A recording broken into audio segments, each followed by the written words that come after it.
very much. Thank you. I moved to America 12 years ago with my wife, Terry, and our 2 kids. Actually, truthfully, we moved to Los Angeles. Thinking we were moving to America. But anyway, it's a short plane ride from Los Angeles to America. I got here 12 years ago, and when I got here, I was told various things, like, Americans don't get irony. Have you come across this idea? It's not true. I've travelled a whole length and breadth of this country. I have found no evidence that Americans don't get irony. It's one of those cultural myths, like the British are reserved. I don't know why people think this. We've invaded every country we've encountered. But it's not true Americans don't get irony, but I just want you to know that that's what people are saying about you behind your back. You know, when you leave living rooms in Europe, people say, thankfully, nobody was ironic in your presence. But I knew that Americans get irony when I came across that legislation, No Child Left Behind. Because whoever thought of that title gets irony. Don't they?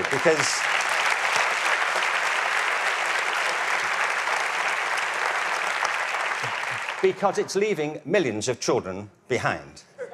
Now, I can see that's not a very attractive name for legislation. Millions of children left behind. I can see that. What's the plan? Well, we propose to leave millions of children behind, and here's how it's going to work. And it's working beautifully. In some parts of the country, 60% of kids drop out of high school. In the Native American communities, it's 80% of kids. If we halved that number, one estimate is it would create a net gain to the US economy over 10 years of nearly $1 trillion. From an economic point of view, this is good math, isn't it? That we should do this.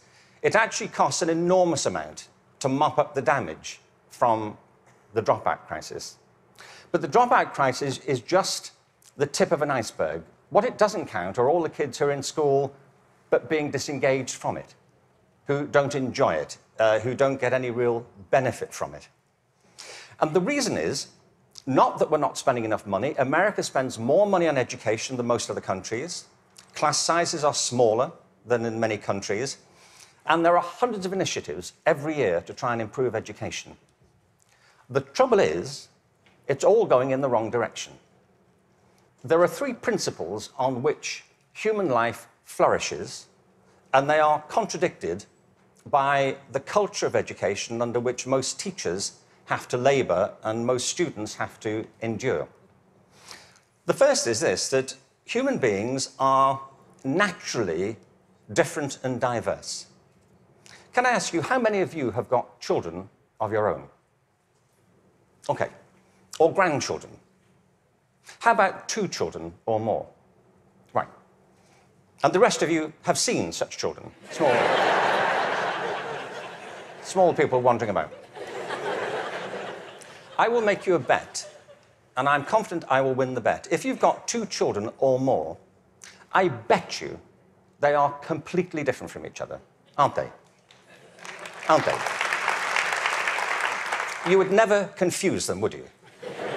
Like, which one are you? Remind me. You know, your mother and I are going to introduce some colour-coding system so we don't get confused. Education under No Child Left Behind is based on not diversity, but conformity. What schools are encouraged to do is to find out what kids can do across a very narrow spectrum of achievement. One of the effects of No Child Left Behind has been to narrow the focus onto the so-called STEM disciplines. They're very important. I'm not here to argue against science and math. On the contrary, they're necessary, but they're not sufficient. A real education has to give equal weight to the arts, the humanities, to physical education. An awful lot of kids... Sorry, thank you.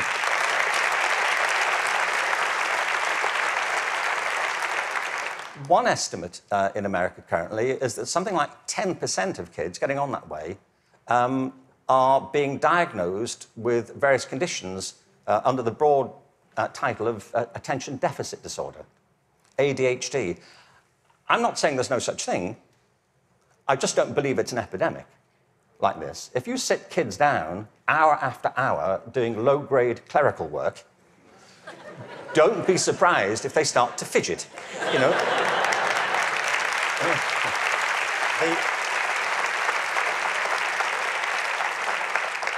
Children are not, for the most part, suffering from a psychological condition. They're suffering from childhood, you know, and I know this because I spent my early life as a child. I went through the whole thing. And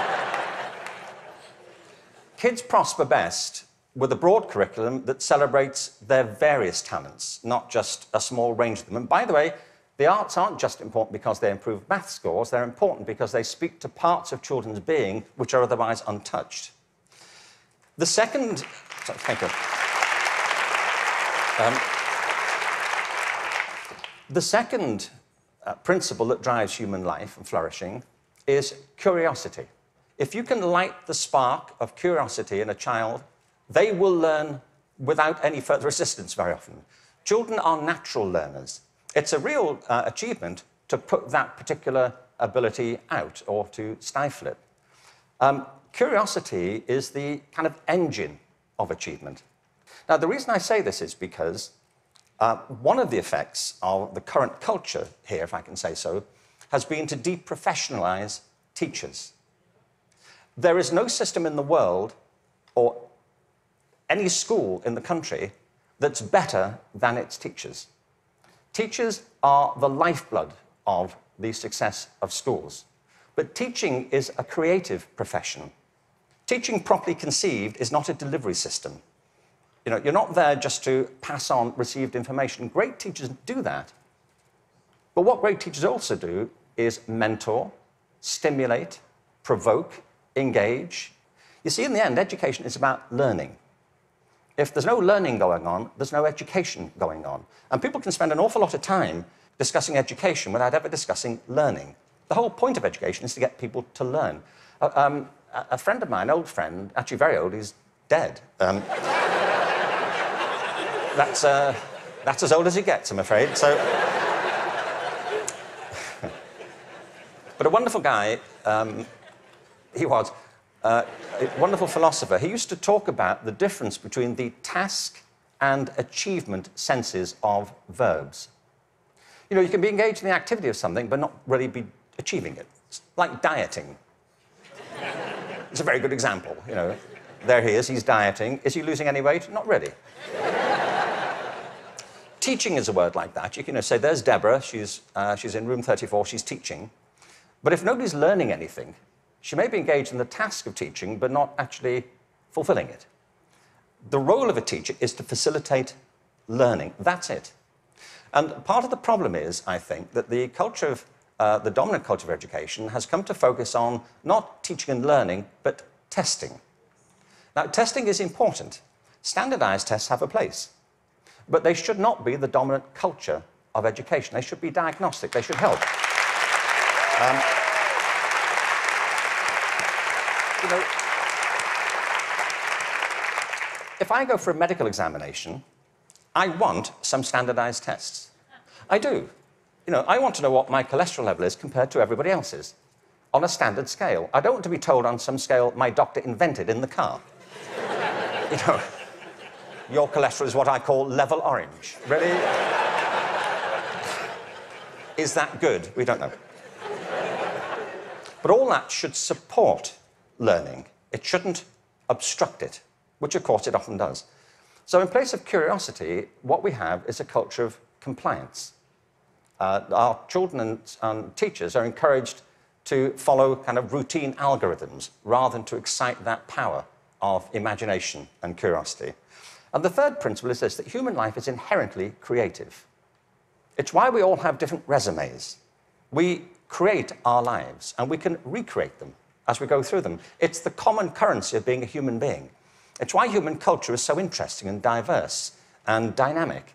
I mean, other animals may well have imaginations and creativity, but it's not so much in evidence, is it, as ours. I mean, you may have a dog, you know, and your dog may get depressed. You know, but it doesn't listen to Radiohead, does it? And, sit staring out the window with a bottle of Jack Daniels. And you say, would you like to come for a walk? He said, no, I'm fine. No. You go. I'll wait, I'll go. Yeah. But take pictures.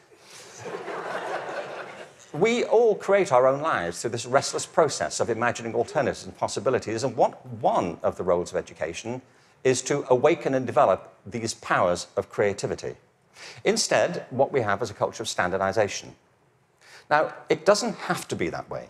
It really doesn't.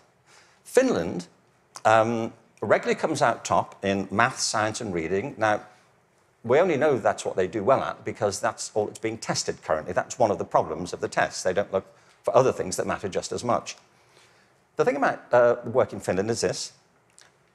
They don't obsess about those disciplines. They have a very broad approach to education, which includes humanities, physical education, the arts. Second, there is no standardized testing in Finland. I mean, there's a bit, but it's not what gets people up in the morning. It's not what keeps them at their desks. And the third thing is, I was at a meeting recently with some people from Finland, actual Finnish people, and so somebody from the American system was saying to the people in Finland, what do you do about the dropout rate in Finland? And they all looked a bit bemused and said, well, we don't have one. Why would you drop out? If people are in trouble, we get them quite quickly and help them and we support them. Now, people always say, well, you know, you can't compare Finland to America. No, I think there's a population of around 5 million in Finland. But you can compare it to a state in America. Many states in America have fewer people in them than that. I mean, I've been to some states in America and I was the only person there.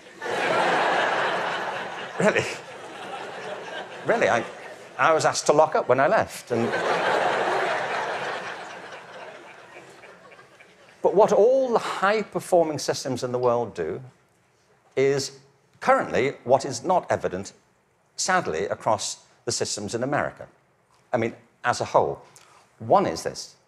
They individualize teaching and learning.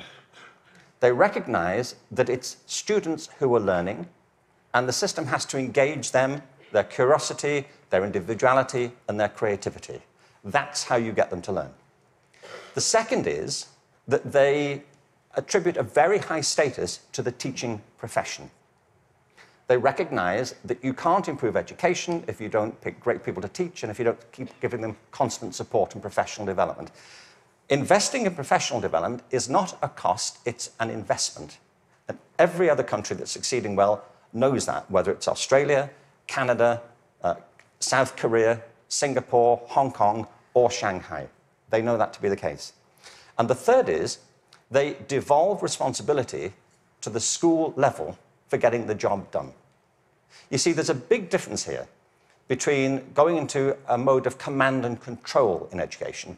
That's what happens in some systems. You know, central governments decide or state governments decide they know best and they're going to tell you what to do. The trouble is that education doesn't go on in the committee rooms of our legislative buildings. It happens in classrooms and schools. And the people who do it are the teachers and the students. And if you remove their discretion, it stops working. You have to put it back to the people.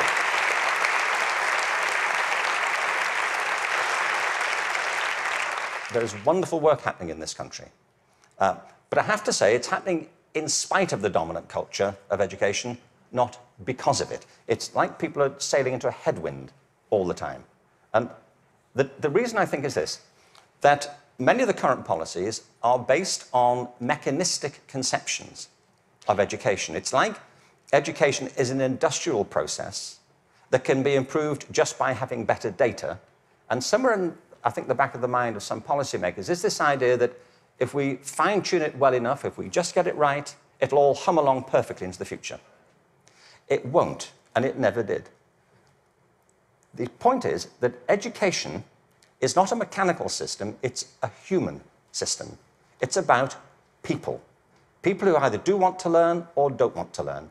Every student who drops out of school has a reason for it.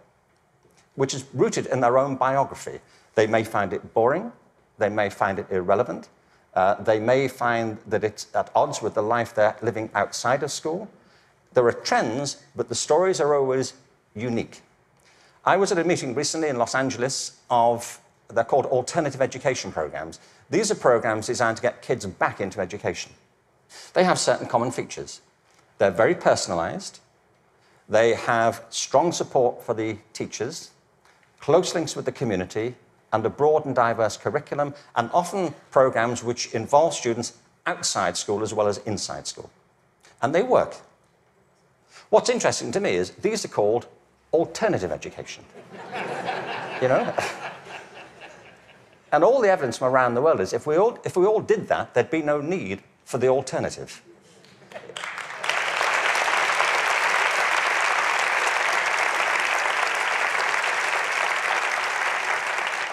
So I think we have to embrace a different metaphor.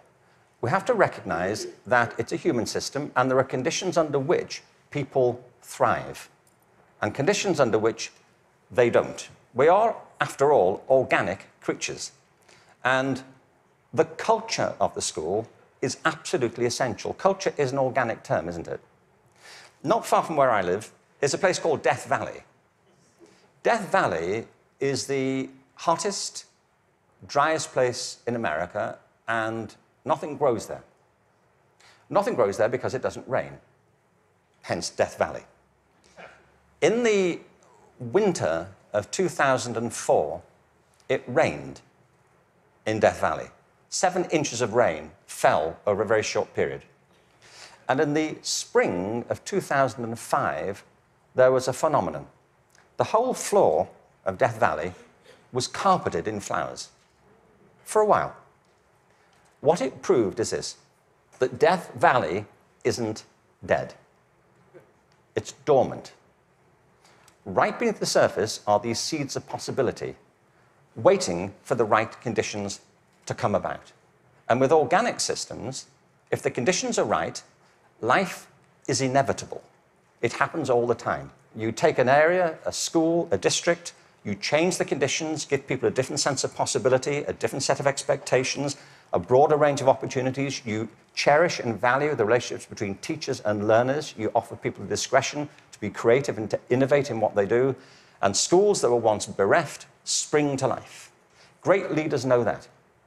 The real role of leadership in education, and I think it's true at the national level, the state level, at the school level, is not and should not be command and control.